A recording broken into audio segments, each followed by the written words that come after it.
इस कार्यक्रम के पुण्यार्चक हैं स्वर्गीय श्रीमती सुशीला जैन जी की पुण्य स्मृति में श्री विजय कुमार जैन, श्री अनिल जैन, श्रीमती दर्शना जैन, पुत्र एवं पुत्रवधू श्री मोहित जैन, श्रीमती कोमल जैन, पुत्र प्रीतिश जैन, अंकुश जैन, जीरकपुर, पंजाब।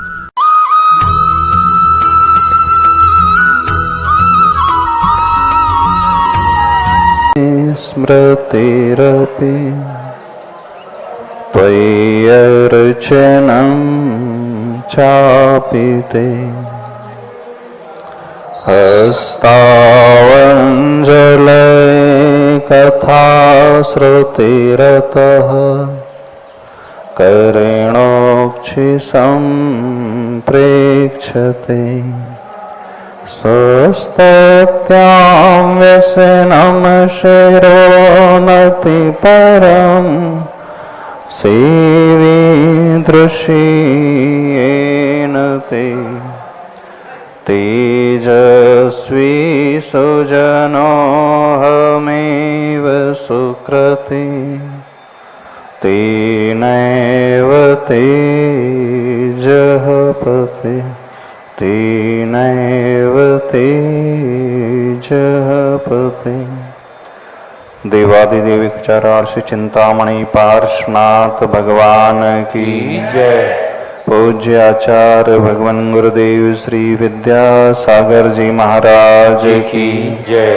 पूज्य आचार्य श्री समय सागर जी महाराज की जय। पूज्य मुनिर्यापक मुनिपुंगव श्री सुधा सागर जी प्रसाद सागर जी महाराज की जय। मंचासीन समस्त मुनि महाराजों की जय।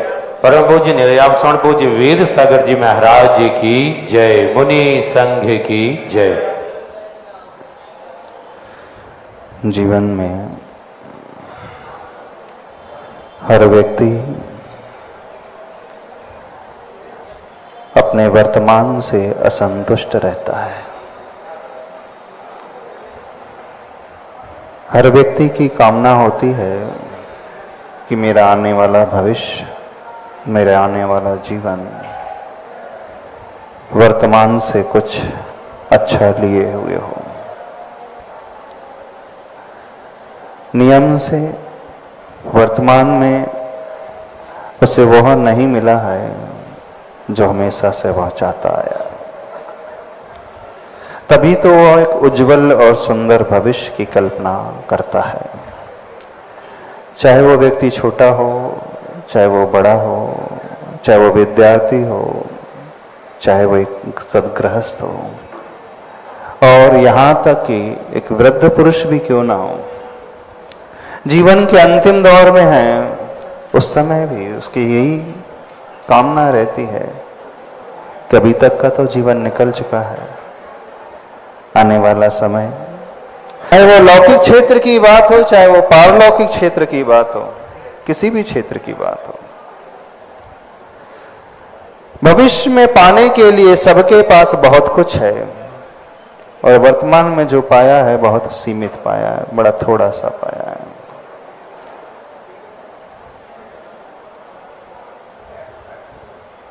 What's the difference between better and best? अच्छा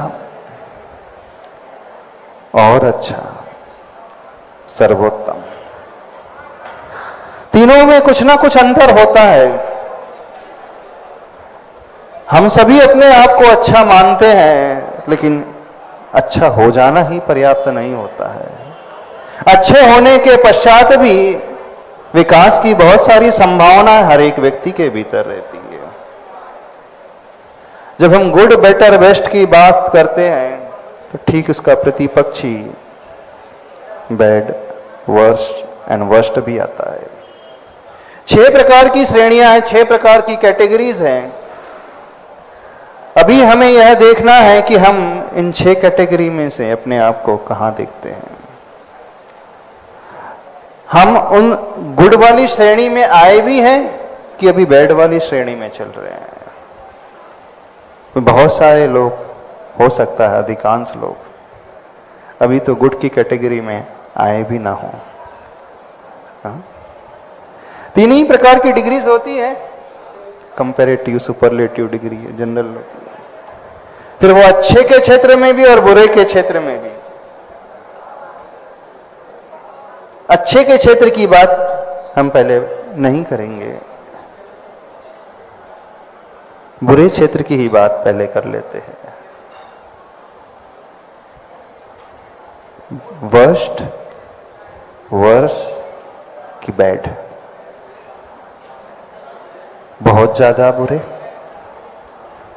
कुछ बुरे, थोड़े बुरे, बहुत ज्यादा कमियां हमारे भीतर हैं, बहुत ज्यादा वीकनेसेस हमारे भीतर हैं, बहुत ज्यादा हमारी कमजोरियां हैं, वीक पॉइंट्स हमारे हैं, थोड़े बहुत कि नॉमिनल है। आपको क्या लगता है, आप अपने आप को कहां देखते हो? कौन सा ऐसा वो व्यक्ति है, किन परिस्थितियों में वो वर्ष से ऊपर उठ करके वर्ष पे आता है, वर्ष से ऊपर उठ करके बेड में आता है, बेड से फिर एक अलग ही ट्रैक चेंज हो जाता है, गुड में आता है, फिर बेटर, फिर बेस्ट की बात होती है। चाहे हम निचली श्रेणी की बात करें, चाहे ऊंची श्रेणी की बात करें, वर्स्ट बने रहने में कोई बड़ा पुरुषार्थ नहीं करना पड़ता है। उसमें किसी की आवश्यकता नहीं होती, किसी के मार्गदर्शन की आवश्यकता नहीं होती है। होती है गाली सीखने के लिए कोई स्कूल जाया जाता है, कोई कोचिंग क्लास ज्वाइन की जाती है, हाँ ऐसा होता है। कोई बुक्स को पढ़ना पड़ता है कि गाली देने के 101 तरीके। कभी पढ़ी है आपने बुक? नहीं पढ़ी। पाप करने को, पाप सीखने के लिए, पाप करने के लिए, बुरा बनने के लिए कहीं ट्रेनिंग लेना पड़ता है। किसकी भी क्लासेस होती, nursery, LKG, UKG, first search नहीं होती है। ये तो अनादिकाल के संस्कार सबके बने हुए हैं निचले स्तर में रहने के लिए। पुरुषार्थ तो ऊपर उठने के लिए लगता है, ऊपर पहुंचने के लिए लगता है।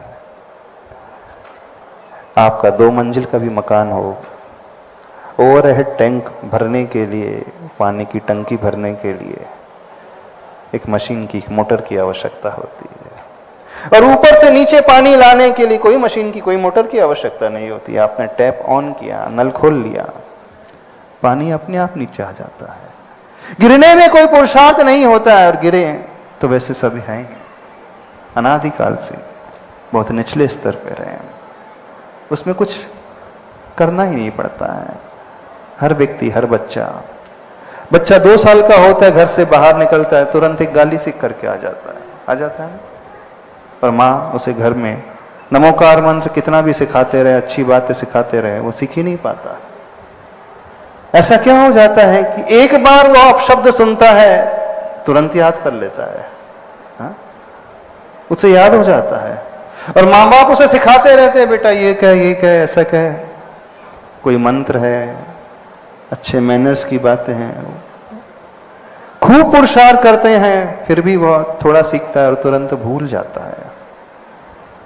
और गालियों को सीखने के लिए, अपशब्द सीखने के लिए एक बार सुनना भी पर्याप्त होता है, अथवा यूं कहें न भी सुने, दूसरों के हाव भाव को भी देख ले तो भी बोलने लग जाता है, हो जाता है। 2 साल तो हमने ज्यादा कह दिया। 2 महीने का बच्चा, गोद का बच्चा है ना, वो भी गुस्सा करना जानता है कि वो मां की गोद में है, उसे मालूम है अपनी बातें कैसी मनवाना। उसके मन की ना हो तो चिल्लाने लगता है, रोने लगता है, आंखों को फेर लेता है, मुख को मोड़ लेता है। वह अपने एक्सप्रेशन के माध्यम से अपने भावों को अभिव्यक्त कर देता है। उसे किसी ने सिखाया नहीं। मां ने सिखाया है गुस्सा कैसे किया जाता है? क्या मां ने सिखाया कि मुख कैसे मोड़ा जाता है, कैसे रोया जाता है? नहीं, जन्म से ही वो सारे संस्कार लेकर के आता है। तो जो हमने वर्तमान में पाया है, जैसे हम सब हैं, उसमें कोई पुरुषार्थ की आवश्यकता नहीं होती, कोई मेहनत की आवश्यकता नहीं होती। पुरुषार्थ की आवश्यकता तो ऊपर उठने के लिए होती है, अपने आप को अच्छा बनाने के लिए होती है, अपने जीवन को परिवर्तित करने के लिए होती है। और जब हम अपने जीवन को अच्छा बनाना चाहते हैं तो नियम से हमें किसी ऐसे व्यक्ति की आवश्यकता होती है जिनके हाथों में यदि हम अपने आप को सौंप दें तो वह हमें ऊपर उठा देगा। इसीलिए कहा जाता है वर्स्ट से बेस्ट तक पहुंचने के लिए हर एक व्यक्ति को किसी ऐसे संबल की आवश्यकता होती है, किसी ऐसे दिमाग की आवश्यकता होती है। फिर हम उसे कोई भी नाम दे दें, हम उसे कोच कह सकते हैं, मेंटर कह सकते हैं, गुरु कह सकते हैं, टीचर कह सकते हैं, एक दिखाने वाला दिग्दर्शक कह सकते हैं, एक गाइड कह सकते हैं, कुछ भी हम नाम दे दें। तो जीवन में ऊपर उठने के लिए, विकास करने के लिए खराबतम स्थिति से खराब नीचे वाली डिग्री की बात कर रहे हैं। भी है हम खराब के लेवल में, नेगेटिव वाले लेवल में। नेगेटिव को भी और कम करने के लिए भी किसी ना किसी की आवश्यकता होती है, बिना उसके संभव ही नहीं होता। और जब हम अच्छों की बात करें, गुड की बात करें, बेटर की बात करें और बेस्ट की बात करें तो उतना ही अच्छा सामने वाला व्यक्तित्व भी चाहिए जो हमें अच्छे से समझता हो, जो हमारी आदतों को जानता हो, जो हमारे व्यवहार को भी सिर्फ हमें देख करके समझने वाला हो, हमारी इच्छाओं को भी समझने वाला हो। हम क्या चाहते हैं, कैसे हमारे भीतर परिवर्तन आ सकता है, कैसे हम अपने आप को ऊपर उठा सकते हैं, उसके लिए सही हाथों की आवश्यकता होती है। और जो व्यक्ति ऐसे व्यक्ति को पा लेता है, ऐसे सही हाथों को पा लेता है, तो समझना उसका जीवन बहुत ऊंचा हो जाता है। गली में क्रिकेट कोई भी खेलना सीख लेता है, हर बच्चा बैट पकड़ लेता है, क्रिकेट खेलना सीख लेता है। लेकिन सचिन तेंदुलकर बनने के लिए तो रमाकांत आचरेकर चाहिए होता है ना? नहीं चाहिए हो। क्रिकेट खेलना किसे नहीं आता, बॉलिंग करना किसे नहीं आता, चाहे वो बच्चे हो बच्ची हो, उनको आता है।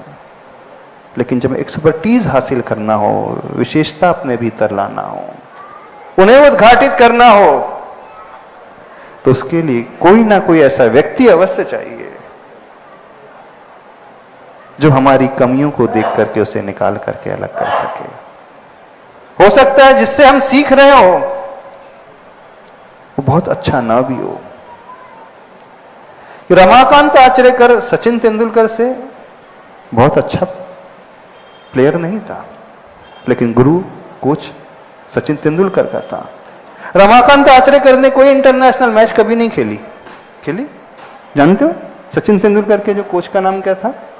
रमाकांत आचरेकर, है ना, महाराष्ट्र। उसने कभी कोई इंटरनेशनल मैच नहीं खेली, लेकिन उसने जो सिखाया सचिन तेंदुलकर को, सचिन तेंदुलकर दुनिया का सर्वश्रेष्ठ खिलाड़ी बन गया। द्रोणाचार्य ने अर्जुन के पीछे छिपे हुए हुनर को उद्घाटित कर दिया था कि नहीं? तो जहां तक हम देखें, हुनर तो हर एक व्यक्ति के पास होता ही है, कला तो हर एक व्यक्ति के भीतर होती है, क्षमता हर एक व्यक्ति के भीतर। हर बच्चा मेरिट में नहीं आ पाता है।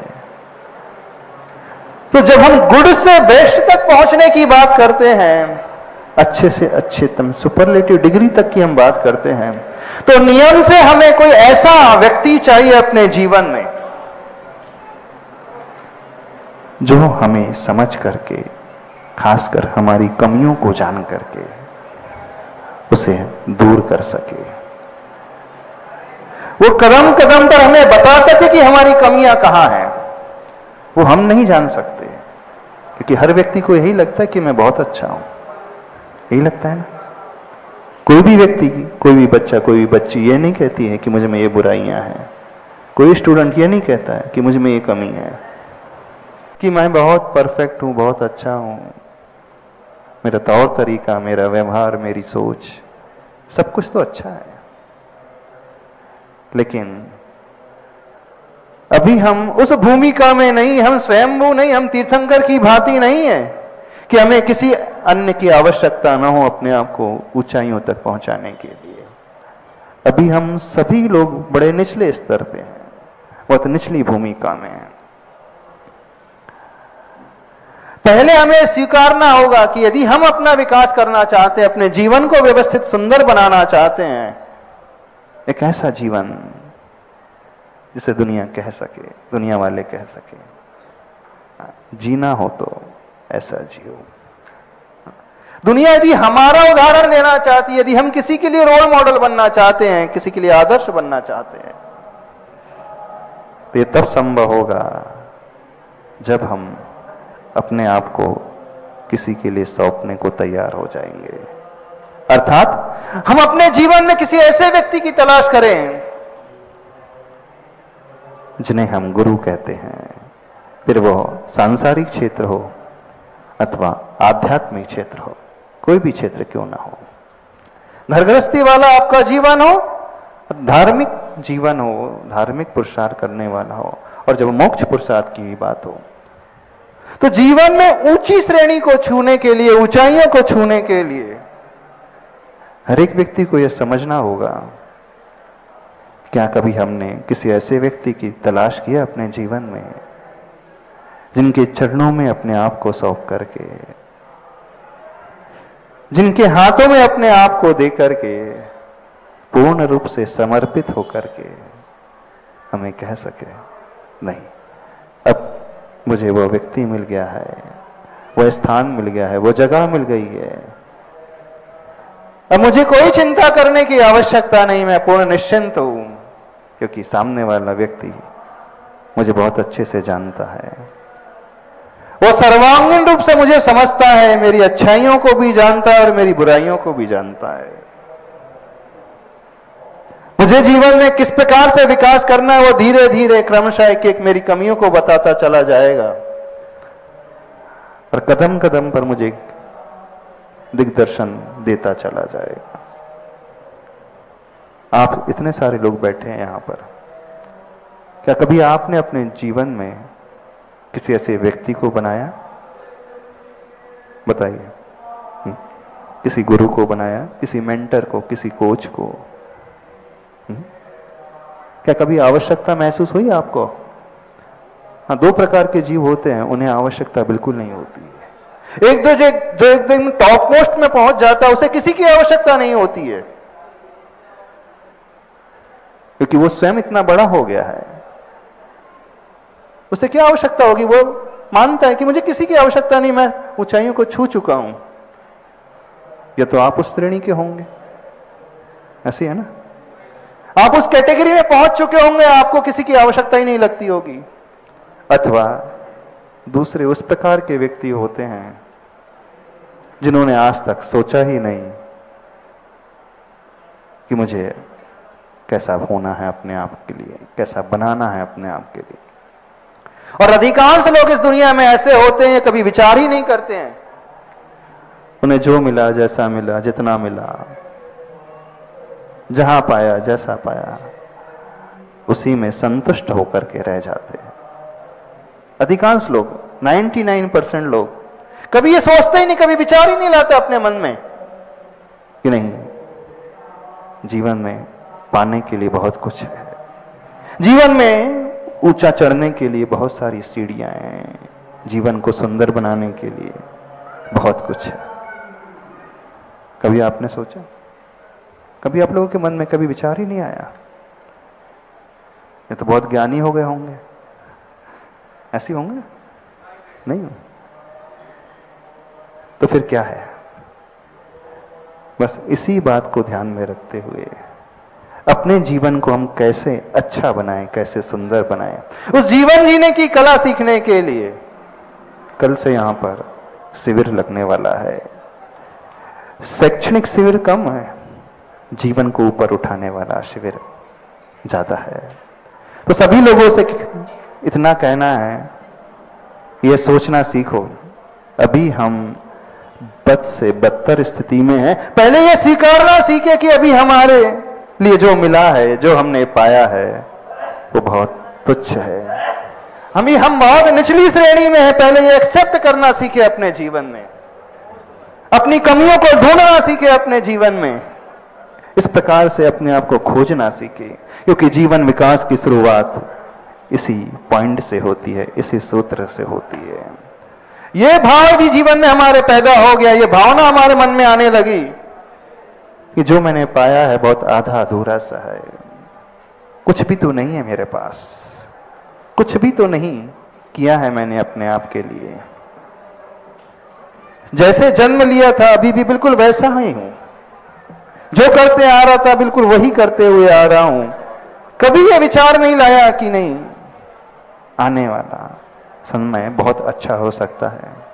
बस सभी से हम इतना ही कहना चाहते हैं, ऊपर देखना सीखें। पाने के लिए बहुत कुछ है, उन्हें देखना सीखें जिन्होंने ऊंचाइयों को छुआ है।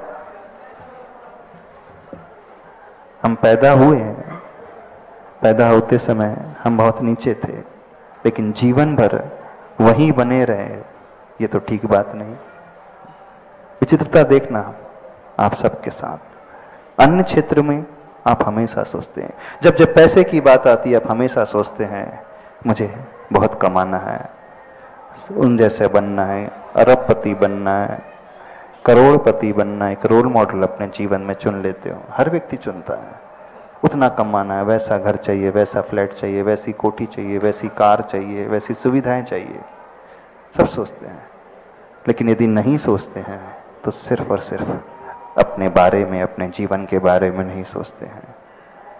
यदि यह भाव पैदा हो जाए तो समझना जीवन विकास की यात्रा, जीवन परिवर्तन की यात्रा हमारी शुरू हो जाएगी। और कल से वही उपक्रम यहाँ पर शुरू होने जा रहा है। कौन सा उपक्रम? सिर्फ शाब्दिक ज्ञान वाला उपक्रम नहीं, बुद्धि को बढ़ाने वाला उपक्रम नहीं, अपने व्यवहार को बदलने वाला उपक्रम, अपने आचरण को सुधारने वाला उपक्रम, अपने संबंधों को व्यवस्थित बनाने वाला उपक्रम। जीवन में हम उस सुख और शांति को पा सकें जिस उद्देश्य को लेकर के हम यहाँ मंदिर आते हैं, गुरुओं के दर्शन करने के लिए आते हैं। बस यह प्रश्न, यह जिज्ञासा अपने भीतर उठाना सीखो। आप प्राय जितनी भी जिज्ञासा उठाते हो वो सिर्फ आपकी बुद्धि भरती है, उससे ज्यादा कुछ नहीं होती। अथवा आप लाइव में दिखना चाहते हो, इस कारण जिज्ञासा पूछते हो, ऐसी है ना। अथवा महाराष्ट्र की नजरों में ऊपर उठना चाहते हो, इस कारण आप प्रश्न को उठाते हो, यही है ना। अथवा देखो मेरा नंबर लग गया, बाकी का नंबर नहीं लग पाया। अथवा मुझे भी कुछ सीखना है, एक भाव है। लेकिन इन सब से ऊपर उठ करके अपने जीवन को सुव्यवस्थित बनाना है, ये भाव अपने भीतर लाना सीखो। तब मानना, स्वीकारना, जो इतने सारे गुरुओं का, मुनियों का सानिध्य आपको मिला है, अनायास ही बिना पुरुषार्थ के मिल गया है, तो हमारा जीवन व्यवस्थित हो पाएगा। उसका उपयोग करना सीखें। अभी इतना ही कहना पर्याप्त समझते हैं। बोलिए आचार्य परमेष्ठी गुरुदेव श्री विद्यासागर जी महाराज की जय। परम पूज्य मुनि पुंगव सुधासागर जी महाराज की जय। मुनि संघ की जय। अब वह परम सौभाग्यशाली क्षण हमारे बीच में है जब हम सब में से कोई भक्त परम पूज्य मुनि श्री जी के मांगलिक पाद प्रक्षालन करने का मंगलमय सौभाग्य अर्जित करेगा। आज की इस मंगलमय वेला में, जबकि कल से यहाँ शिक्षण शिविर का प्रारंभ होने वाला है, उसकी पूर्व वेला में आज ऐसा कौन सा सौभाग्यशाली परिवार होगा जो परम पूज्य मुनि पुंगव सुधासागर जी महाराज जी के मांगलिक पाद प्रक्षालन करने का मंगलमय सौभाग्य अर्जित करना चाहते हैं। 21,121 पाद प्रक्षालन करने का मंगलमय सौभाग्य अर्जित करने के लिए 21,121 से प्रारंभ है। अब जिनका भाव है अपना भाव प्रेषित करके ऐसा सौभाग्य अर्जित कर सकते।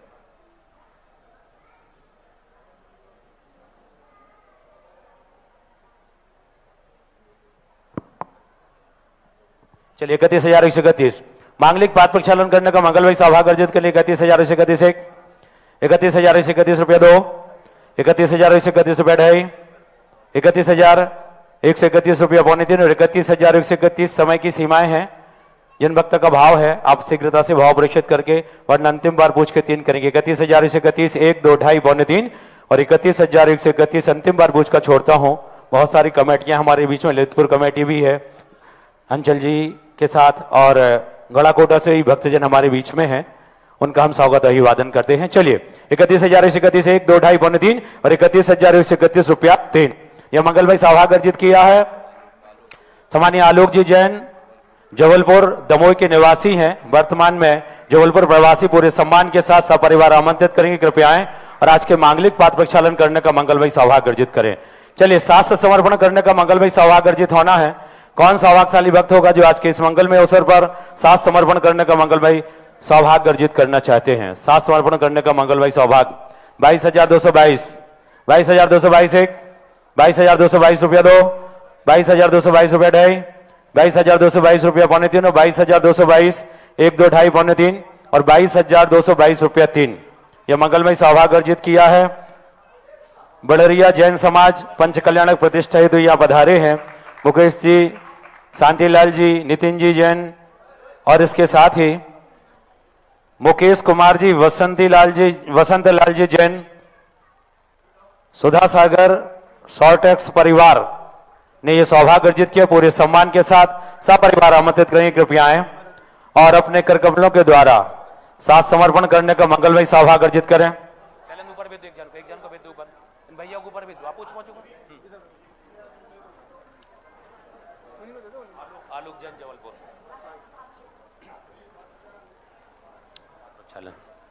चलिए यह मांगलिक शुभ अवसर है साथ समर्पण करने का।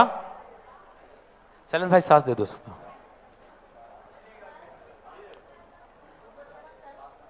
एक जन पकड़ा दो भैया, आलोक भैया। चलिए और कल वह मांगलिक अवसर है। कल से एक विशेष सौभाग्य जो केवल दमोह नगर को प्राप्त हुआ है, मांगलिक शिक्षण शिविर का।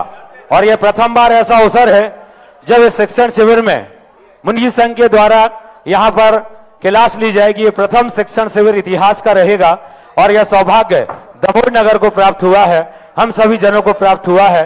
कल से इस मांगलिक वेला में, इस मांगलिक कार्य में आप सभी इतिहास के अद्वितीय शिक्षण शिविर में आप सभी सहभागी हो सकते हैं।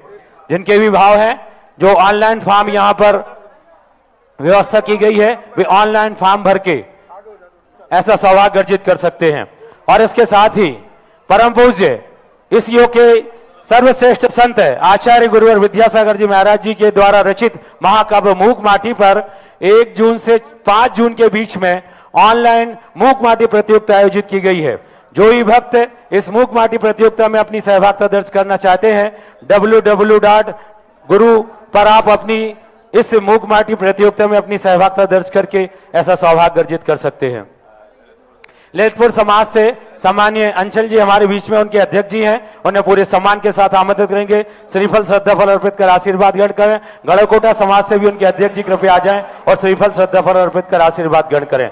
अब हम सभी अपने कर कमलों को जोड़ेंगे और अपनी मुखमुद्रा पूज्य अंचल जी और उनके सभी ललितपुर समाज के सभी सम्मानी जन और गढ़ाकोटा से पधारे सम्मानी जन, जय श्री ओम, बरुआ सागर से भी भक्तजन आए हुए हैं। चलिए अपनी ओर से आप सबके ओर से परम पूज्य मुनि श्री जी के चरणों में रविवार नमोस्तु निवेदित करते निवेदन करेंगे। अपनी मांगलिक देशना के माध्यम से हम सभी भक्तों को उद्बोध करने की कृपा करें। हे स्वामी जी नमोस्तु नमोस्तु नमोस्तु। सर्व मंगल मांगल्यम सर्व कल्याण कारकम प्रधानम सर्वधर्माणाम जैनम जयतु शासनम। पंच परमेष्टि भगवान की आचार्य श्री गुरुवर कुंद महाराज की, आचार्य श्री गुरुवर विद्यासागर महाराज की, महाराज की जय, मुनि संघ की जय। सुख सब चाहते हैं, जो सुख देता है उसको भी चाहते हैं। सुख चाहना बुरा नहीं है, लेकिन सुख देने वाला कौन है, इस पर विचार जरूर करना चाहिए। चॉकलेट खाना किसी को बुरा नहीं लगता, लेकिन चॉकलेट कौन दे रहा है इस पर विचार करना चाहिए। सबसे ज्यादा व्यक्ति यही धोखा खाता है। हम दुख से भागते हैं और दुख देने वाले से हम बच जाते हैं। जिसे मुहावरा कहा गया, बामी के सांप से तो व्यक्ति बच जाता है, लेकिन आस्तीन का सांप नहीं बच पाता। दुख देने वाले को हम पहचान लेते हैं। बालक भी, पशु भी पहचानता है ये मुझे दुख देता है, उससे हम सावधान हो जाते हैं, क्योंकि वो दुख देने वाला है। हमें आज तक दुनिया में भ्रमित किया है तो दुख देने वाले से नहीं। हम दुखी इसलिए नहीं हैं कि हमारे पीछे दुखी लोग हैं। दुखी लोग हमें ज्यादा दुख नहीं दे पाए। दुख देने वालों से तो हम बच जाते हैं, और दुख देने वालों से तो दुनिया बचा लेती है। दुख देने वालों से तो सरकार भी बचा लेती है। दुख देने वाला कोई सामने मिल जाए, सरकार भी हमारे पक्ष में होती है।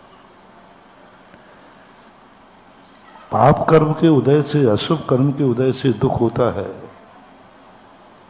वो इतना खतरनाक नहीं है, क्योंकि अशुभ कर्म का उदय, कितने भी अशुभ कर्म का उदय आ जाए, इतना खतरनाक नहीं है। सबसे ज्यादा खतरनाक है सुख देने वाला, सुख देने वाला। सबसे ज्यादा खतरनाक है पुण्य कर्म का उदय। पुण्य कर्म के उदय में व्यक्ति इतना खतरा हो जाता है कि मर करके जीव एक इंद्री बन जाता है। कितने ही पाप कर्म का उदय आवे, सात में नरक का नार की भी क्यों ना हो, वो संगी पंचेंद्री में ही जन्म लेगा। अशुभ कर्म है, कांटे हैं, दुख हैं, जहर है, जितने जितने दुख के साधन हैं,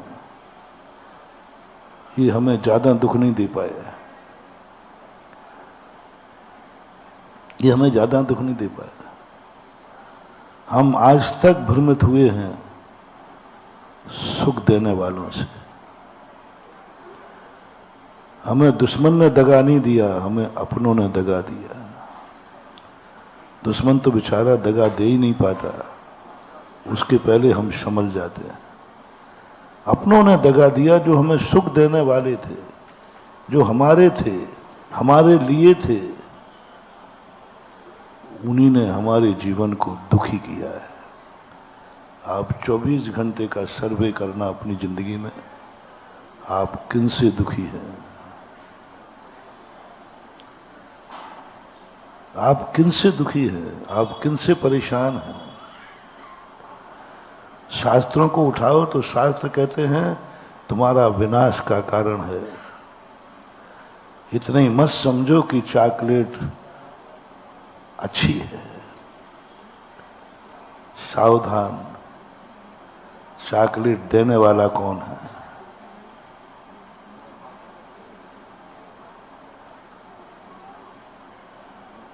अपहरण चॉकलेट देकर ही तो करता है। बालक मानता है चॉकलेट दे रहा है अच्छा ही होगा, लेकिन उसी चॉकलेट के बहाने वो उसको उठा लेता। आज तक किसी अपहरण करने वाले ने किसी को थप्पड़ मार के अपहरण नहीं किया। बच्चों को क्या मान के किया? चॉकलेट देकर, बिस्कुट देकर के। उसी में तो जहर होता है, उसी में तो आशा में ही तो, विश्वास में ही तो विश्वास होता है। विश्वास में ही विष का वास होता है। चॉकलेट देकर के और उसका अपहरण कर लेता है, चाय पिलाकर उसमें नींद की गोली खिला देता है। तुमने समझा कि अच्छा ही कर रहा है। ये संसार ऐसा ही है महानुभाव। सबसे ज्यादा सावधान रहो सुख देने वालों से, तुम्हारी इच्छाओं की पूर्ति करने वाले से। कल कहा था मैंने, वह व्यक्ति जिंदगी का सबसे खतरनाक व्यक्ति है जो तुम्हारी इच्छाओं को पूरी कर रहा है। और सामने वाले ने कहा तुम जो चाहोगे वो मिलेगा। सावधान। कभी यदि कोई व्यक्ति तुमसे बड़ा व्यक्ति ये कह दे, माता पिता कह दे जो तू चाहेगा वो मिलेगा, गुरु कह दें तू जो चाहेगा मिलेगा, महानुभाव सावधान हो जाना। यही तुम्हारा पूर्व जन्म का बैरी है जो तुम्हारी इच्छा पूरी करके तुम्हारा नाश करेगा। हमें अच्छा लगता है कि देखना मेरे पापा ने किमिक्षिक वरदान दे दिया, अच्छा लगता है। कहीं को बहुत अच्छा लगा कि मेरे राजा ने, मेरे पति ने मुझे किमिक्षिक वरदान दिया, बहुत अच्छा लगा था कहीं को कि मेरा दशरथ, मेरा पति मुझे कितना चाहता है, किमिक्षिक वरदान दे दिया। उसी वरदान ने कहीं को विधवा बनाया, उसी वरदान ने कहीं को जगत में बदनाम कराया, उसी वरदान ने ही कहीं की सारी इज्जत धूल में। आज कहीं बदनाम है तो किस कारण से? आज भरत को भी तरस गई वो मां। भरत ने जब कहीं को ठुकरा दिया तब कहीं कहती बेटा एक बार मां कह दे। नहीं, तुम तो महारानी हो अयोध्या की। बेटा मुकर गया, जिंदगी भर मां सुनने के लिए तड़पती रही और बेटा सामने है लेकिन वो मां नहीं कह रहा है। किसका परिणाम? कम से कम वो वरदान नहीं मिला होता तो आज बेटा के मुख से मां सुनने को मिल रहा होता। वो वरदान नहीं मिला होता तो वैधव्य का अनुभव नहीं होता। वो वरदान नहीं मिला होता तो रामचंद्र जैसी महान शक्ति को वनवास नहीं भटकना पड़ता। वो वरदान यदि नहीं मिला होता, किमिक्षिक वरदान, तो विदेही का अपहरण नहीं होता। कितने नेगेटिव पॉइंट हैं, सब में मूल जड़ क्या है? सबसे बड़ा अहंकार कहीं तो कोई मतलब ही नहीं, राजगद्दी उसको मिलना ही नहीं थी, कुछ भी कर लेते। लेकिन मात्र एक किमिक्षिक वरदान ने, बस उसको याद आया मेरे पति ने मुझे किमिक्षिक वरदान दिया था, आज उसका मौका है। बड़ा पुण्य, बड़ी खुश थी। अब कोई नहीं रोक सकता मुझे राजगद्दी लेने से, अब कोई नहीं रोक सकता रामचंद्र जी को वनवास भेजने से, कोई नहीं रोक सकता मुझे राजमाता बनने से, क्योंकि मेरे पास क्या है? रानी है इसलिए नहीं, शक्तिमान है इसलिए नहीं, पति है इसलिए नहीं, भरत बेटा है इसलिए नहीं। किस बात पर उसने ये सारा महाभारत मचाया? एक पुण्य के उदय ने, एक पुण्य का, इतना जबरदस्त पुण्य का उदय कि मेरे पास किमिक्षिक वरदान है।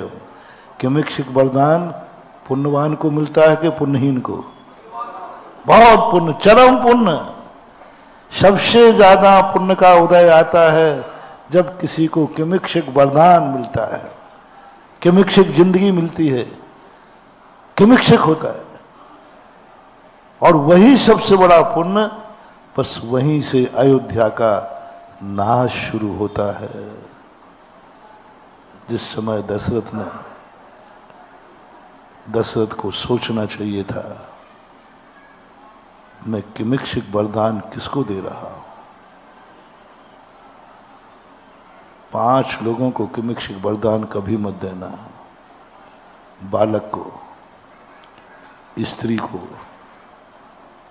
मूर्ख को, उन्मत्त को, अपरिचित को,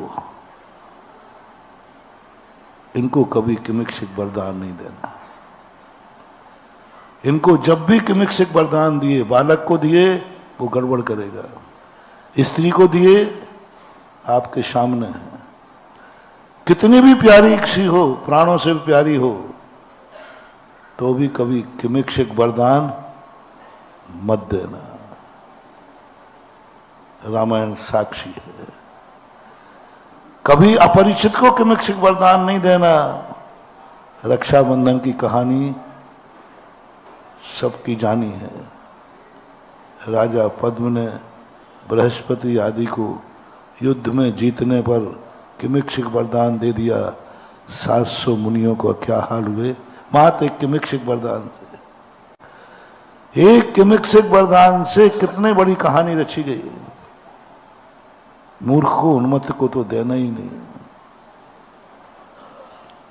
दशरथ चूक गए, राजा होकर चूक गए कि मैं एक स्त्री को किमिक्षिक वरदान दे रहा हूं। और कैकेयी चूक गई, खुश थी, मेरा पति, मैंने कितना पुण्य किया, कितना पुण्य किया कि मुझे ऐसा पति मिला जो मुझे किमिक्षिक वरदान दे रहा है। आजकल की नारियां सब कैकेयी के समान हैं। समान नहीं कहता हूं, तुम ही बोल दो अपने मुंह से, कौन सा पति पसंद करोगी? किमिक्षिक वरदान जिस समय जो चाहे जो चाहे सब हाथों पर रहे, ये लीजिए लीजिए। बस यही कैकेयी का सबसे बड़ा दुर्भाग्य था। कैकेयी बहुत ज्ञानी थी, बहुत धर्मात्मा थी, पंजाबन थी। आज के समय पंजाब थी, हाँ कश्मीर की थी वो, कश्मीर दही तो है वो, उसी देश की थी। हाँ योद्धा थी, बहुत बड़ी योद्धा थी, पंजाबन थी, पंजाबी नहीं थे उस समय।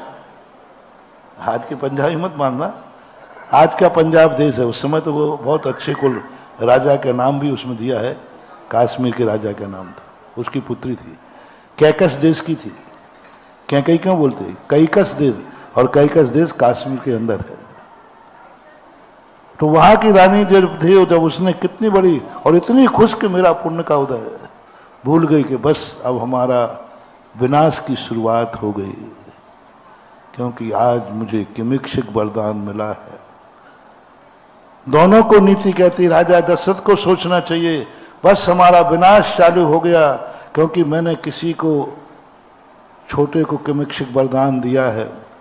और रानी को सोचना चाहिए अब मेरा विनाश निश्चित है, क्योंकि मुझे किमिक्षिक वरदान मिल गया।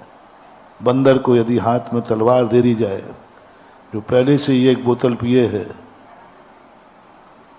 वैसा ही नशा है, उसी से हुआ नाश। उस किमिक्षिक वरदान का अहंकार आ गया, मेरे पास पुण्य है। मंथरा बोलती है कि महारानी तुम क्या सहज मानते हो दशरथ क्या राम को वनवास भेज देंगे? क्या राम वनवास चले जाएंगे? क्या माता कौशल्या वनवास जाने देगी? क्या राम इतने जल्दी वनवास चले जाएंगे तुम कहोगे वनवास जाओ? क्या गजब की बात कहती है कैकेयी। मंथरा, आकाश के तारे जमीन पे आ सकते हैं, मुझे राम बेटा पर विश्वास है, वो कभी पिता की आज्ञा नहीं टाल सकता। तू क्या जाने राम के लिए, और तू क्या जाने सारा नाश कर सकते हैं। लेकिन राजा दशरथ अपने वचन से कभी प्राण जाए पर, ये विश्वास था। और वो किमिक्षिक वरदान दे चुके हैं। और सब देख लीजिए, उसी वरदान के अहंकार ने सब कुछ तहस वीरान कर दिया, वीरान कर दिया, सब कुछ नाश कर दिया। जो कुछ हुआ वो कहने की जरूरत नहीं, सबको परिचित है।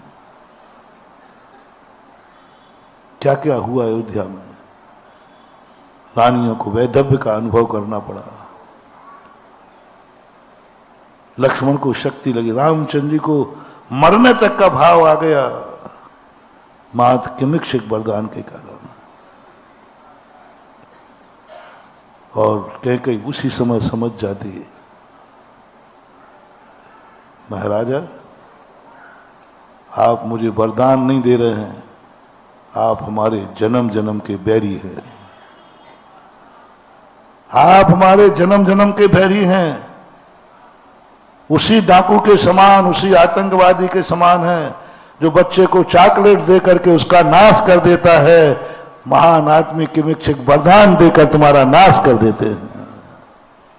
वो चॉकलेट देकर, तुम्हारी इच्छा है कि मुझे चॉकलेट चाहिए, बच्चा उसके पीछे चला जाता है और अंत में जाकर के वो जो दुख उठाता है उसकी कल्पना करो। इसी प्रकार किमिक्षिक वरदान दे करके ये महान आत्माएं, बड़ी आत्माएं हमसे पूर्व भाव का बदला लेती हैं और हम उसके पीछे दौड़ जाते हैं। बालकों के समान किमिक्षिक वरदान मिला, किमिक्षिक वरदान मिला, सावधान, किमिक्षिक वरदान तुम्हें दिया गया है, बहुत खतरा है, तुम्हारा विनाश निश्चित है। क्योंकि उस वरदान को भोगने की क्षमता तुम में नहीं है, क्योंकि तुम छोटे हो, तुम बुद्धिहीन हो, तुम्हें मात्र चॉकलेट दिख रही है। चॉकलेट के पीछे का रहस्य बालक को क्या दिख रहा है? आगे पीछे कुछ नहीं दिख रहा है। क्या कराएगा किमिक्षिक वरदान? महाभारत किमिक्षिक वरदान का प्रतीक। आज तक जितने भी अनर्थ हुए, एक भी उदाहरण अभी तक पुराणों में नहीं मिला जिसने किमिक्षिक वरदान का कोई सदुपयोग किया हो। एक भी, फॉर एग्जाम्पल, आपके पास हो तो बता देना, किमिक्षिक वरदान से कभी किसी ने भला किया हो, अच्छा किया हो? नहीं हुआ, विनाश ही विनाश हुआ। क्योंकि वो हमारी इच्छाओं की, बड़ा आदमी हमारी इच्छा पूरी कर रहा है। किमिक्षिक वरदान, तेरी जो इच्छा होगी वो पूरी होगी। मोटिवेशन, बड़े आदमी यदि ये शब्द बोले कि बहुत जो तेरी इच्छा है वो पूरी करूंगा, महानुभाव बहुत सावधान हो जाना, बहुत सावधान हो जाना। ये बड़ा है ही नहीं, बड़े के भेष में कोई बैरी दुश्मन आया है जो मुझे किमिक्षिक वरदान दे रहा है। माँ यदि बोल दे, बोल तुझे जो खाना है वो बनाऊंगी, वो माँ नहीं, दुश्मन है। जो तेरी इच्छा हो, जो तुझे करना है मैं करूंगा, किमिक्षिक वरदान है, जो करेगा वो करूंगा। खतरनाक है, क्योंकि बालक कभी अच्छी चीज की इच्छा कर ही नहीं सकता, क्योंकि वो बालक है। और तुम क्या कह बैठे हो?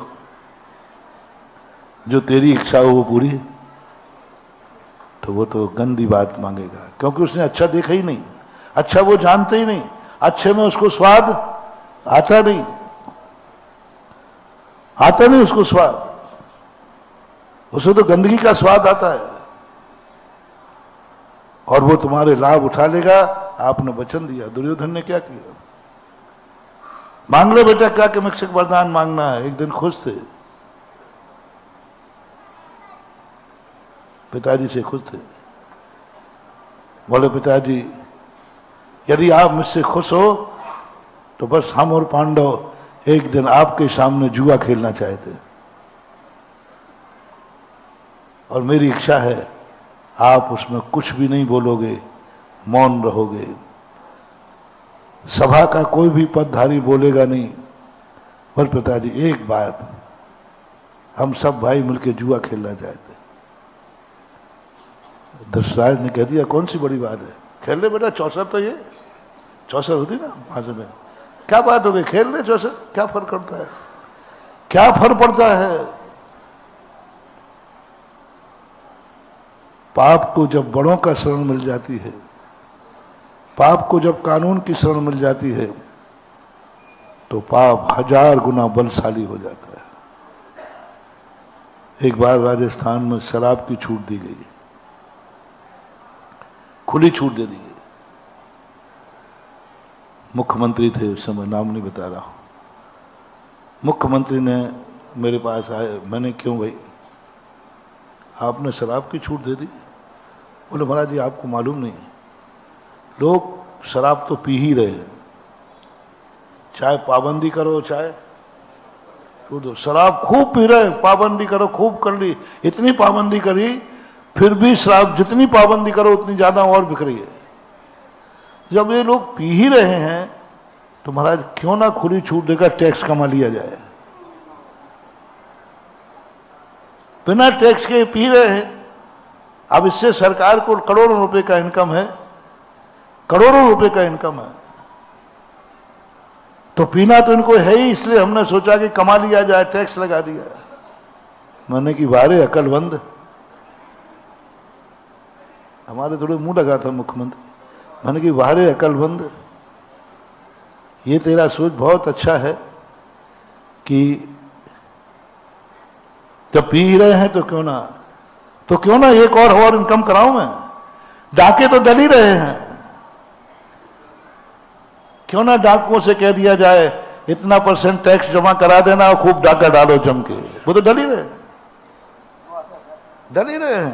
डाका डल ही रहे हैं, और डाकुओं को फ्री करो कि जितना लाओ उसका इतने % टैक्स, सब डाका फ्री। बलात्कार तो हो ही रहे हैं, टैक्स लगा दो, एक बलात्कार पे इतने रुपया सरकार के जमा कराओ और करो जितने बलात्कार करना है। सारे पाप तो दुनिया में हो ही रहे हैं। तुम इतना कानून बनाया, मर्डर हो रहे हैं कि नहीं? बोलो, तो क्यों ना टैक्स लगा दिया एक मर्डर पर, जिसको जितना मर्डर करना हो इतना टैक्स जमा कराओ फ्री। कितने करोड़ रुपया कमाना। मैंने कही पाप से कितना भी दुनिया में के हो रहा हो, लेकिन पाप को कभी कानून का पैजामा नहीं पहनाना चाहिए। पाप कितना भी चोरी से हो रहा हो, उसे कानून की शरण नहीं मिलना चाहिए। और पाप को कानून की शरण मिली थी, उसी का परिणाम है महाभारत। जुआ तो लोग खेल ही रहे हैं, खेलते ही हैं जुआ, क्यों ना टैक्स लगा के जुआ खिलाए। क्यों ना जुआ खेल करके लाया, टैक्स लगा दिया जाए, खेलो जुआ, टैक्स जमा करा दो। 15-20 मिनट तक जो उनको मैंने कहा, फिर मैंने कहा महाभारत इसी का प्रतीक था। जुआ को कानून की जुआ तो खेलते आए, खेल रहे थे, लेकिन कानून की शरण में, राज दरबार में, राजा के सामने कानून का बल मिल गया।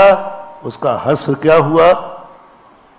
द्रौपदी का चीरहरण, पांडवों का वनवास, किस तरीके से सभा में नंगा नाच हुआ सबको मालूम। उनको समझ में आ गया और 1 हफ्ते के अंदर शराब पर पाबंदी शुरू हो गई, कर दी उन्होंने, मान को समझ में आ गया। मैंने कहा तुम ये अच्छा नहीं कर रहे हो, इसलिए जब कभी कोई तुम्हारी इच्छाओं की पूर्ति के अनुसार करे और वो बड़ा और हो गए तो तुम खुश मत होना। आज मैं तुम्हें एक मोटिवेशन दे रहा हूं, तुरंत सावधान हो जाना, अब हमारा विनाश निश्चित है। क्योंकि मेरे बड़े ने, मेरे माँ बाप ने, मेरे गुरु ने, मेरे गार्जियन ने मुझे किमिक्षक वरदान दे दिया है। अब तुम्हें सावधान होना, अब तुम्हारा विनाश निश्चित है, अब तुम्हारा कुछ कोई नहीं बचा सकता, क्योंकि तुम खुश हो रहे हो कि चॉकलेट है। दूसरा, देने वाला कौन है? कहीं ऐसा तो नहीं है कि देने वाला विवेकहीन है, बुद्धिहीन है, मोह में है, ममता में है, क्रोध में है, और किमिक्षिक वरदान दे रहा है, मोह के कारण दे रहा है। दशरथ ने मोह के कारण किमिक्षिक वरदान दिया। कहीं ये मुझे बहुत तो नहीं चाहता है, कहीं मेरी चाहत में अंधा तो नहीं है, कहीं मेरी चाहत में अंधा तो नहीं है, मेरे से इतना राग तो नहीं करता कि मेरे लिए कुछ भी अनर्थ सर सकता। अंधा राग किसे कहते हैं? जिस व्यक्ति को जो चाहता है उसके लिए वो कुछ भी कर सकता है, अच्छे बुरे का कोई ज्ञान नहीं, कुछ भी कर सकता है। यदि ऐसा कोई अंधा रागी तुमसे है तो उसका किमिक्षिक वरदान को अभिशाप मान लेना, क्योंकि वो अंधा रागी है, उन्मत्त है, बुद्धिहीन है, ना उससे लेना है और ना उसको देना है।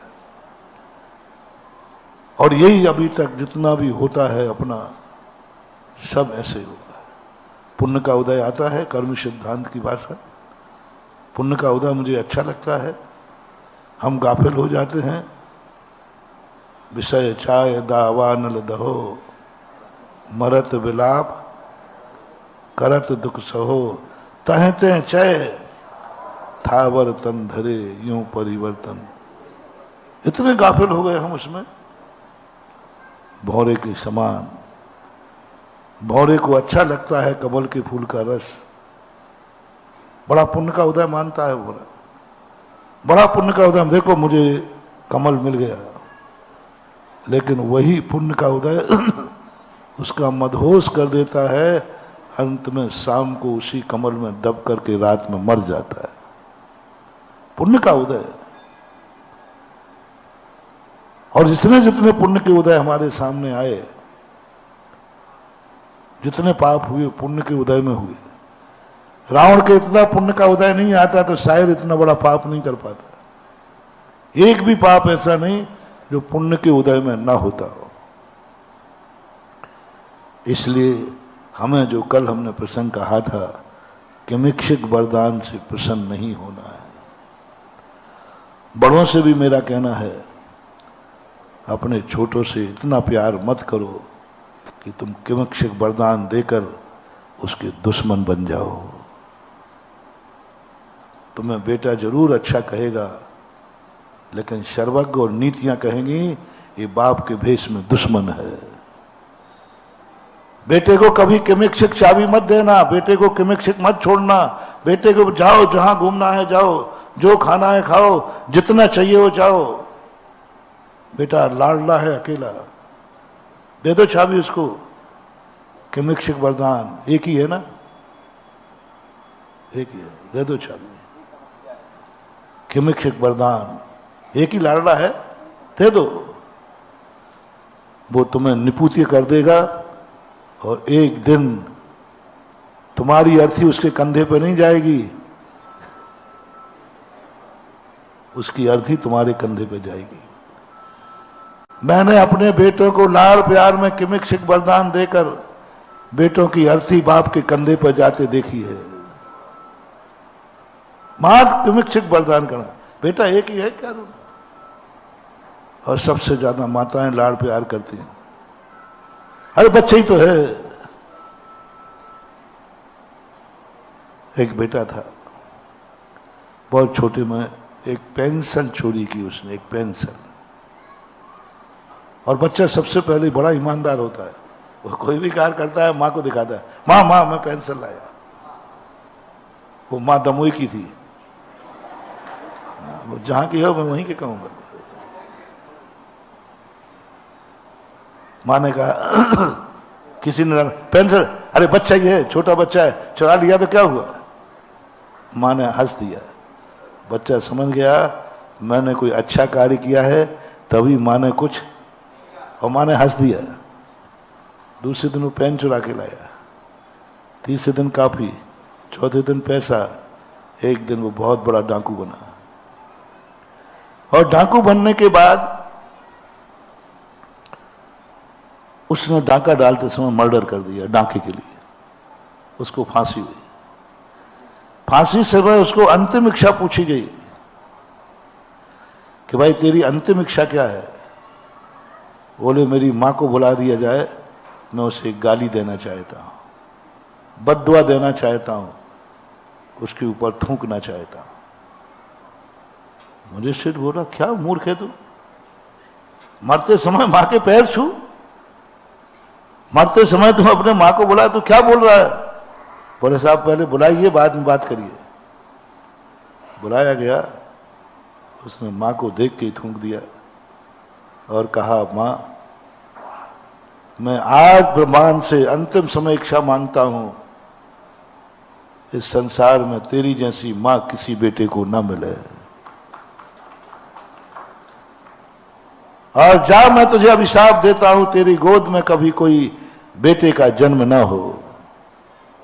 लोग स्तब्ध हो गए। बेटा क्यों ऐसा, अंतिम समय ऐसा परिणाम क्यों? बोले आज मुझे फांसी तक भेजने वाली यही मां है, क्योंकि इसका मैं लाडला था, मुझे बहुत चाहती थी, कभी आज तक थप्पड़ नहीं मारा, मैंने कुछ भी किया हमेशा इसने छाती से लगाया, मैंने कुछ भी किया हमेशा मेरे सिर पे हाथ फोड़ा, मैंने पेंसिल चुराई थी इसने बिल्कुल भी नहीं डांटा, मेरे सिर पर हाथ फेर करके पुचकार और दिया, मैं इसी के हौसले पर बढ़ बढ़ के आज डाकू बना हूं, और आज मुझे फांसी मिलने का कारण ये मां है। बोलो कैसी रही ऐसी मां? कैसी रही आपकी मम्मी? ओ माताओं, कैसी हो तुम्हारी मां? तुम्हारा बेटा लाडला है और तुमने एक पेन, काश उस पेंसिल पर एक छापड़ मारते और कहते जब रोटी मिलेगी जाके लौटा के आ, तो बेटा तुम्हारी गोद में होता और बेटा आ गया। तुम नुपूती हो गई, बेटा चोर बन गया, उसको फांसी मिली। किसकी भूल? पुण्य की भूल के पाप की? इच्छा पूर्ति, इच्छाओं की पूर्ति करना तुम्हारा काम है, क्योंकि तुम उसकी मां हो, बाप हो, गुरु हो, यही तुम्हारी जिंदगी का सबसे बड़ा, मैं सदा कहता हूं महानुभाव, बेटे को कभी किमिक्षक वरदान मत देना, किमिक्षक छूट मत देना। 24 घंटे निगरानी में रखो बेटा कहां जाता है। मुनीम का हिसाब नहीं लोगे तो एक कंपनी में दिवालिया होगे, लेकिन बेटे का शाम को हिसाब नहीं लिया तो जन्म जन्म के कुल को कलंकित कर दोगे। सच्चा बाप वो है जो बेटे का हिसाब लिए बिना सो मत जाना, या तो बाप मत बनना। दुकान का हिसाब 2-4-8 दिन में ले लेना, साल भर में वो कौन सा मार्च आता है? 31 मार्च, 31 मार्च। लेकिन बेटे का हिसाब लिए बिना शाम को सो मत जाना। बेटा सुबह 100 रुपया दिए थे, उसको बिल्ला, पापा ऐसा थोड़ी होता है, नहीं बता किस में खर्च किए, और ज्यादा हो और अच्छा चाहिए है तो पहले क्या 100 रुपया किस में खर्च किए? पक्का बिल्ला, पक्का मिलवा लो बेटे को, भली जीएसटी लगे तो लग जाए, लेकिन बेटे से पक्का बिल लेके रहना। गारंटी बेटी है, तुम्हारा बेटा कुल का दीपक बनेगा, क्योंकि उसका हिसाब बाप ने लिया है। बुरा लगेगा बेटे को, कैसा बाप है मेरा, कैसा बाप है। 100 रुपया देता, शाम को पूछता पहले बता किस किस में खर्च किए, तो तुम कह देना मैं तेरा बाप हूं, लेकिन एक गुरु का मैं चेला भी हूं। उसी गुरु ने मुझे, वो किसी बेटे का बाप तो नहीं है, लेकिन सारे बापों को बापगिरी सिखा देता है। उस समय कहना नहीं, तू हिसाब दे पहले, बुरा लगे लगने दो।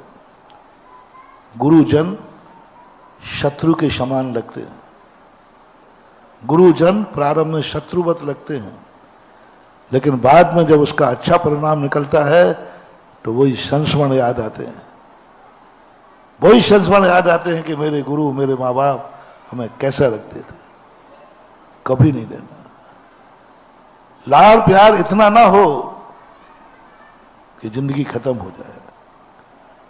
बेटे को की इच्छानुसार नहीं चलना, बेटे को अपनी इच्छानुसार चलाना। चलना है अपन को, बड़ों की शरण में लेना है, लेकिन बड़ों को एक त्याग कर देना है। हम कभी अपनों से छोटों को किमिक्षिक वरदान नहीं देंगे। और छोटों को क्या नियम लेना है? अपने प्रसंग चल रहा है ना, बड़े आते क्या भाव आता है, इनसे मैं अपनी इच्छाएं पूरी करा लूं। नहीं, ये दोष छोड़ देना है। और जब कभी तुम्हारे पुण्य का उदय आए, बस गरीब को मैं सावधान नहीं करता। महावीर स्वामी अमीरों के पीछे पड़े। आप लोगों का एक, हम लोगों के ऊपर एक वो है, क्या बोलते हैं, उलाहना या कहो अपवाद। महाराज तो बड़े लोगों के हैं, और हमारे आचार्य पर तो इस सील लगी है पक्की। बड़े आदमियों के महाराज में, बड़े आदमी हैं तो वहां जाने को मिलेगा, बड़ा आदमी है तो घंटे भर महाराज के पास समय ही समय है, और गरीब पहुंच जाए तो 1 मिनट करो, चलो बाहर करो इनको। और बड़ा आदमी पहुंच जाए तो सामयिक में भी 2-5 मिनट लेट हो जाए तो चलेगा चलेगा चलेगा। कोई बड़ा आदमी हो तो मेरे पास भी टाइम है, मैं भी रोनी का चेला हूं। कोई गरीब फरीब मत आ जाना, मेरे पास टाइम नहीं है तो मैं बाहर कर दूं। ये आप लोगों के आरोप होते हैं कि साधु लोग भी अमीर लोगों से प्रभावित होते हैं। अमीर लोगों को ही सब कुछ है, आहार करेंगे तो सबसे पहले बोल दो अंदर, दबा के मत रखो, मेरा चंद घुटो मत। मेरा नेचर है, मैं सामने वाले को घुटने नहीं देता, मैं भी नहीं घुटता। ये तुम्हें मालूम है, मेरे मन में जो आता है बोल देता हूं। कई लोग कहते महाराज थोड़ा सा, तो मैं कह रहा देखो मेरे फिर गैस बनती है, फिर मेरी गड़बड़ होता है। मैं घुट के नहीं जीना चाहता, जो आया कह दिया, साची कहना और खुश रहना। आया मन में कह दिया, खत्म हो गया। ऐसे मैं तुमसे चाहता हूं, घुटो मत। मेरे ऊपर जितने तुम्हें आरोप लगाना है एक बार लगा ही दो, डरो मत। मैं बिल्कुल बुरा नहीं मानूंगा। मेरे गुरु पे लगाना हो लगा दो, चिंता नहीं करना, मैं बिल्कुल ना, पक्का कह रहा हूं, नाराज नहीं होऊंगा। आहार होगा बड़े आदमियों के यहां पर, उसको क्या फर्क पड़ता है? बड़े आदमी को 10 दिन चौका लगा ले, उसको क्या फर्क पड़ता है? गरीब को 10 दिन चौके में क्या पसीना आता है महाराज, आपको मालूम?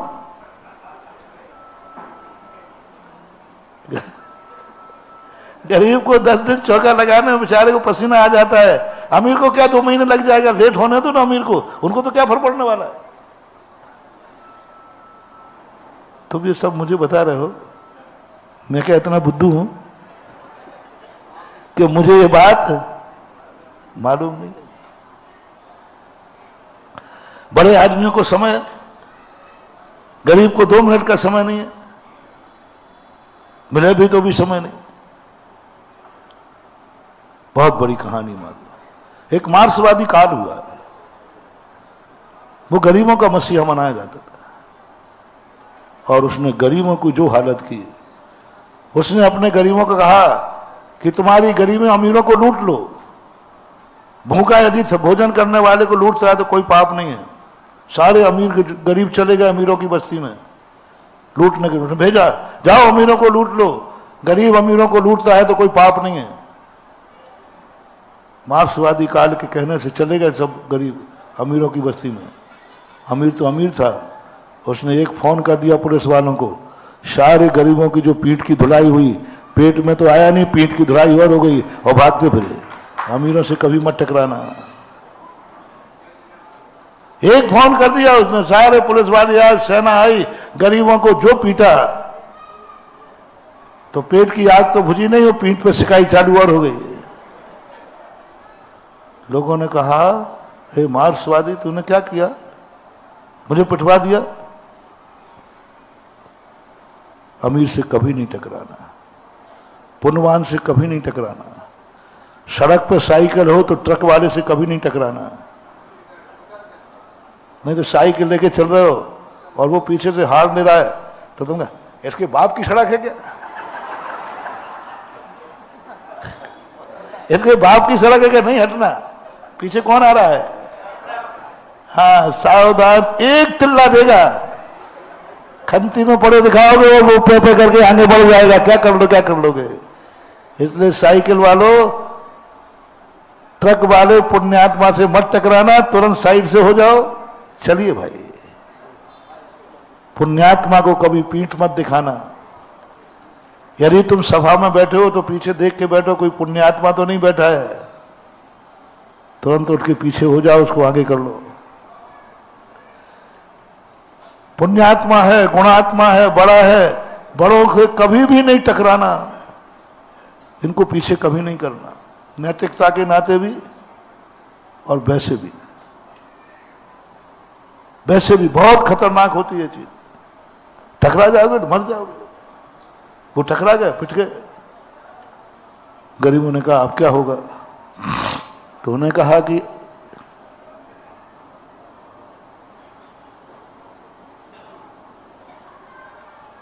एक जैनियों के संत होते हैं महावीर, इनके पास चले जाओ, ये बड़े दयालु होते हैं, बहुत दयालु होते हैं, इनके बहुत दया होती है, करुणा होती है, ये जरूर तुम्हारी सुनेंगे। ये चींटियों की भी सुनते हैं, कीड़े मकोड़ों के भी सुनते हैं। सारे गरीब पहुंच गए वहां महावीर के पास, संत के पास। महावीर तो और खतरनाक आदमी निकला, उनके संत और उन गरीबों की तरफ देखा ही नहीं। गरीबों ने कहा सरकार भूखे हैं, मर रहे हैं, बाल बच्चे भूखे हैं, एक ने नहीं सुनी। बोले भगवान 2 मिनट समय दे दो। बोले मेरे पास समय नहीं। कहां जाना है? बोले अमीरों की बस्ती में। गरीब दरवाजे आया, समय नहीं है। अमीर दरवाजे नहीं आया, महावीर अमीर के दरवाजे जाते हैं। महावीर का एग्जाम्पल दे रहा हूं, कोई संत ले लो। गरीब कहते कैसा हिंसक है, कैसा करुणा निधान है। गरीब रोते हुए दरवाजे खड़े, उनकी तरफ देख भी नहीं रहा, और अमीर यहां आया नहीं, और अमीर के पास कह रहा मैं अमीर की बस्ती में जाना है, बहुत जरूरी काम। सारे गरीबों को रोता हुआ छोड़कर महावीर या उनका संत अमीरों के पास चला गया। जो गरीबों ने बद्दुआएं दी, जो गरीबों ने बद्दुआएं दी, हो काय का हिंसक, महान पापी, निकृष्ट, जो कुछ तुम कहना हो,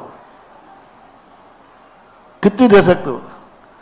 आप गरीब हैं और एक पुण्यात्मा जीव है, आपको 1 मिनट नहीं मिला और अमीर को 1 घंटे मिल जाए तो तुम बाहर बैठे बैठे क्या करोगे बताओ? कोस है, ये महाराज हैं, देखो ये महाराज हैं, चौथे कालीन, चतुर्थ कालीन।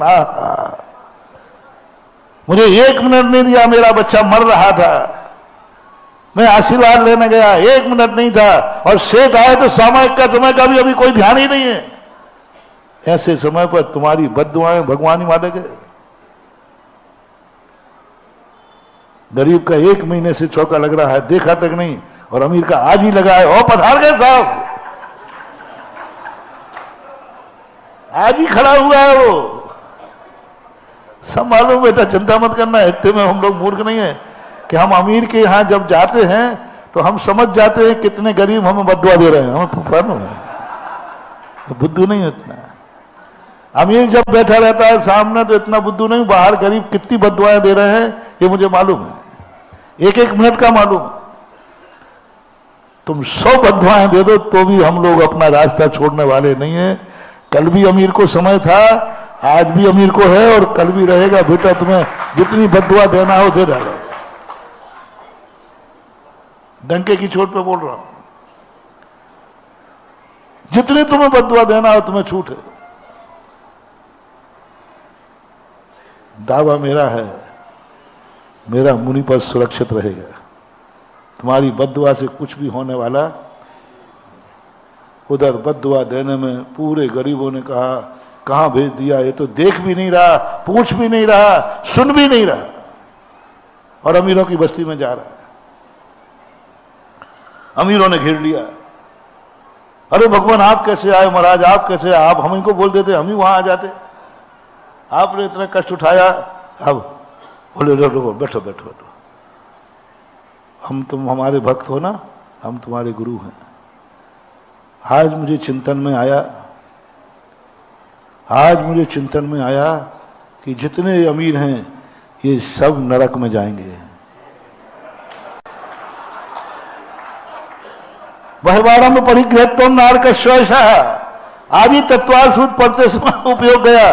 जितने अमीर आदमी, तो मैं घबरा गया। मैंने कि सारे भक्त तो हमारे अमीर ही हैं, और यहां लिखा है सारे अमीर।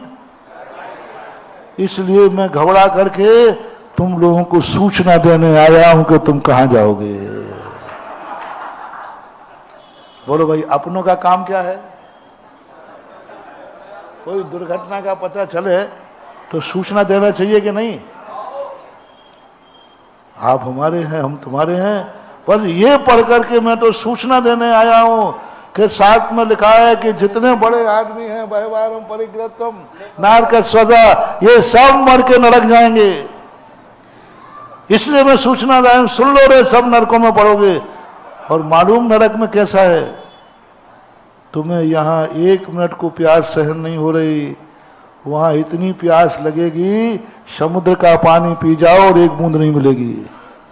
भूख इतनी लगेगी 3 लोग को खाए मिटे ना भूख, कराना रहा है। इतनी गर्मी पड़ेगी, एसी में बैठने वाले सुनो रे, इतनी गर्मी पड़ेगी मेरू समान लोह गल जाए, ऐसी शीत उष्णता थाए। कांप गए वे, बोले भगवान क्या बात कर रहे हो? बोले भैया जो साथ में पड़ा है वो लिखा है कि नहीं? व्यवहारम परिग्रहम नारक स्वसा, लिखा है कि नहीं? झूठ तो नहीं बोल रहे? नहीं तो तुम कहो महाराज जी आप फैंसी ड्रेस कर रहे हो, मायाचारी कर रहे हो। हमें कल से पढ़ाया जाएगा सेक्शन 7। हाँ, कल से पढ़ लेना और पढ़ लेना। क्यों भाई, लिखा है कि नहीं? व्यवहारम परिग्रहम बहुत आराम परिग्रह, जिसके जितनी फैक्ट्रियां हों, जिसके जितने ज्यादा मकान हो, जिसका जितना बड़ा व्यापार हो, वो उतने ही नीचे वाले नरक में जाएगा। अब बड़े आदमी को, और वो भी गुरु के मुख से, जिनको मालूम है कि गुरु कभी झूठ बोलते ही नहीं है, ये विश्वास है।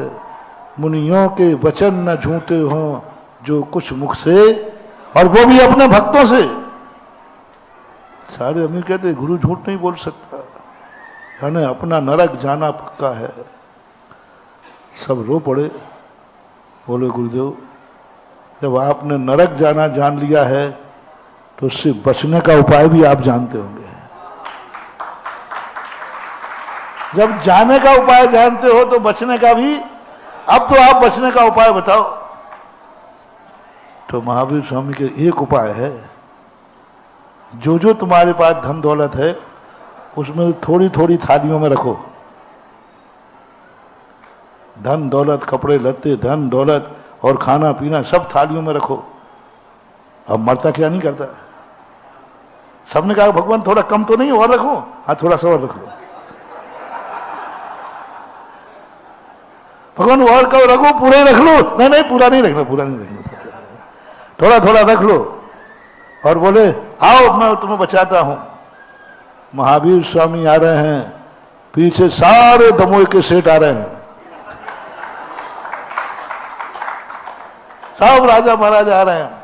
और महावीर सेठ की तरफ देखते हैं, ये जो गरीब बैठे जो अभी बददुआ दे दे, और जैसे महावीर को आते देखो ये आ रहा है पाखंडी, देखो ये आ रहा है, देखो ये आ रहा है, अमीरों के साथ आ रहा है, देखो अमीरों का नेता बन के आ रहा है, आगे आगे चल के। गरीब की छोट तो छोटी होती है। महावीर सब जानते थे कि मुझे बददुआएं मिल रही हैं, उन्होंने उसकी कोई कदर नहीं की। बड़ा आदमी कभी कुत्तों की कदर नहीं करता है, वो कहते हैं इनका काम तो कर्म के मारे। सेठ लोगों ने देखा ये सब स्वर्ग के सोपान हैं, इनको तुम दान दोगे तुम्हारा नरक कम होगा, और अच्छी भावना से दोगे तो नरक से बच जाओगे। इन्हीं के माध्यम से तुम स्वर्ग पहुंचोगे।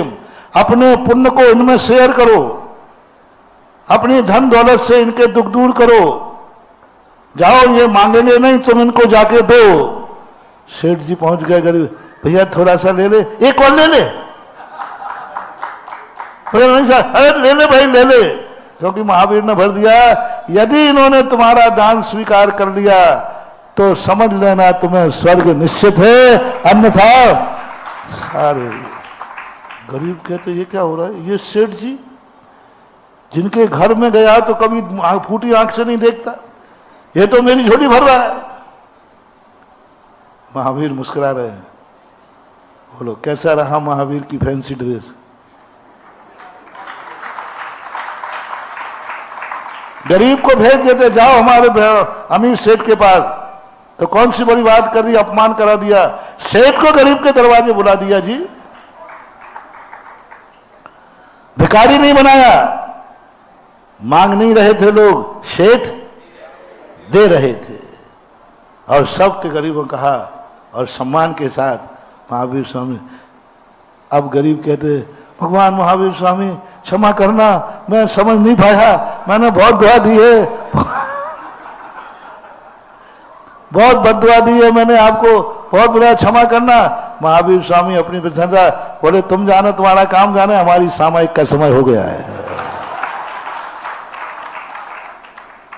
गरीबों के दरवाजे गया, गरीबों को गरीबी मिटाने। बोले यदि 1 मिनट यहां गरीबों को रुके रहता तो क्या गरीबों के दुख दूर कर देता? लाखों गरीबों की दुआएं सुनो, क्या करोगे? कोई अमीर को ही सुधारना है। सुन रहे हो रे मूर्खानंदो, जब कोई साधु किसी अमीर को समय देवे, समझ लेना गरीबों का कल्याण होने वाला है। एक अमीर यदि सुधर जाएगा, आज समाज और जाति को बर्बाद कर रहे हैं अमीर लोग, और अमीर सुधर गए तो गरीब कभी किसी बर्बाद नहीं करता। हम लोग जब बिहार करते हैं, किसी धर्मशाला में रुकते हैं, वहां बोतलों के ढक्कन मिलते हैं, तो मैंने कहा भैया क्या है धर्मशाला में? बोले कल एक अमीर आदमी की बारात आई थी। किसी होटल, किसी धर्मशाला में ये नहीं कहा कल किसी गरीब की बारात आई थी, क्या कहा? यानी अमीर की बारात में ही धर्मशाला में बोतलें खुलती है। गरीब क्या खिलाएगा? उसे तो पानी पिलाने की भी अभी सोचना पड़ रहा है। पुण्य का उदय जब आता है, उनको संभालो। गरीबों को क्या संभालना? 2 व्यक्ति हैं, एक सिर पर भरी हुई मटकी लिए हुए और एक खाली है। तुम अकेले हो, दोनों कीचड़ में जा रहे हैं, स्लिप होंगे। एक गिरेगा तो अकेले ही गिरेगा, दूसरा गिरेगा तो मटकी भी गिरेगी, घी भी गिरेगा, और वो मटकी उसके ऊपर गिर जाए तो वो चकनाचूर हो जाएगा। अब दोनों में से तुम एक को बचा पाओगे, किसको बचाओगे? थोड़ा कम सुनता हूं। हाँ, तो मूर्खानंद वही तो मैं कर रहा हूं कि गरीब खाली है, अमीर के पास पोटरी है। अमीर यदि मर गया तो वो सीधा नरक जाएगा, गरीब मरेगा तो पैंट को साफ करके खड़ा होकर आगे बढ़ जाएगा, क्योंकि वो तो पाप कर ही नहीं सकता, क्योंकि उसके पाप करने की ताकत ही नहीं। वो कर सकता है, वो विनाश कर सकता है, उसके पास पुण्य का उदय है, उसको संभालो। एक राजा संभल जाएगा, पूरी प्रजा सुधर जाएगी, क्योंकि वो राजा है। और पूरी प्रजा सुधर जाए और राजा नहीं संभले तो वो सबको बिगाड़ देगा, क्योंकि वो राजा है। ये नीति थी और ये सोच सबके पास होना चाहिए। पुण्य का उदय आते ही खतरा बढ़ना चाहिए, सोचना चाहिए कि यही पुण्य हमारे लिए। क्या गजब की चीज कही, उमा स्वामी को मानना पड़ेगा। इस सूत्र पे तो गजब, क्या धज्जियां उड़ा दी अमीरों की। बहवारम परिग्रतम, खुश हो रहा हो महाराज जी की कृपा से, 1 की 2 फैक्ट्री हो गई, 2 की 4 हो गई, सब हो रहा है। उमा स्वामी का आजा बेटा आजा। जितना आरंभ और परिग्रह बढ़ेगा, नरक आयु के बंध का सबसे ज्यादा आरंभ और परिग्रह को नरक आयु के बंध का कारण किया। परिणामों की बात नहीं कही वहां, आरंभ और परिग्रह, आरंभ और परिग्रह नरक आयु। और आरंभ परिग्रह बिना पुण्य के बढ़ नहीं सकता, और पुण्य का जो है इच्छाएं पूर्ति करने वाला है। जिस पुण्य से हमारी इच्छाएं, समय आपका हो गया, अभी और कहूंगा कि पुण्य और इच्छिक किमिक्षिक वरदान, अपनी इच्छा पूर्ति करने वाली चीजें कितनी खतरनाक और कितनी हैं, इसको अपन समझेंगे। आज इतनी, कल बहुत बड़ा तुम्हारे यहाँ शिविर, कल ही ना 22 तारीख को आपका सौभाग्य है। सभी, मेरा सबसे कहना है, एक भी महाराज की कोई भी क्लास मत चूकना, मत चूकना। साधु के मुख से जिनवाणी सुनते समय इतना पुण्य होता है, इतना भाग्य होता है कि यदि उस समय मौत भी मिले तो हमें स्वीकार है। इस कार्यक्रम के पुण्यार्चक थे स्वर्गीय श्रीमती सुशीला जैन जी की पुण्य स्मृति में श्री विजय कुमार जैन, श्री अनिल जैन, श्रीमती दर्शना जैन, पुत्र एवं पुत्रवधू श्री मोहित जैन, श्रीमती कोमल जैन, पुत्र प्रीतिश जैन, अंकुश जैन, जीरकपुर, पंजाब।